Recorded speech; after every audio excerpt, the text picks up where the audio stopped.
In 2014, a young family thought they'd found their dream home, a beautiful 6-bedroom house in the quiet suburbs of Westfield, New Jersey. Tree-lined streets, white picket fences, safety, peace, community. But 3 days after moving in, a letter arrived. Handwritten, no return address, and signed only by a name that would soon haunt their lives: The Watcher. What started as a simple housewarming quickly turned into a nightmare, one that drove the family away and left an entire neighborhood terrified to this day.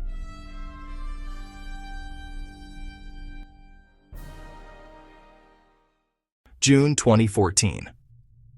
Derek and Maria Broaddus had just bought 657 Boulevard, a $1.3 million colonial-style house, a place where they imagined raising their 3 children. They were still unpacking when the first letter appeared in their mailbox. It was addressed to the new owner. Inside was something far more sinister. The letter began warmly, almost politely. The writer claimed the house had been the subject of their family's watch for decades, that their grandfather watched it in the 1920s, their father in the 1960s, and now it was their turn. They asked strange questions. Have they found what's in the walls yet? Do they know the history of the house? And then came the warning. You have brought me young blood. Once I know their names, I will call to them. The Broadduses froze. Was this a prank? Or something much, much darker? Within weeks, another letter arrived. This time, the writer mentioned the family by name, their children, their vehicles, and even the renovations they were doing inside the house. It was clear. The Watcher wasn't watching from afar. Derek contacted the police immediately. Detectives searched the neighborhood, interviewed residents, and even tested DNA on the envelopes. But nothing matched. No fingerprints, no leads. The Watcher seemed to be everywhere and nowhere. One letter read, "Who am I? I am the Watcher who has been in charge of 657 Boulevard for decades. My grandfather watched the house in the 1920s, my father in the 1960s. It is now my time." The letters became more personal, more threatening, and they were never mailed, always hand-delivered. Rumors spread quickly. Who was behind it? The elderly neighbors? The curious couple across the street? Someone jealous of the Broadduses' new home? Police launched a full investigation, but Westfield wasn't the kind of town where things like this happened.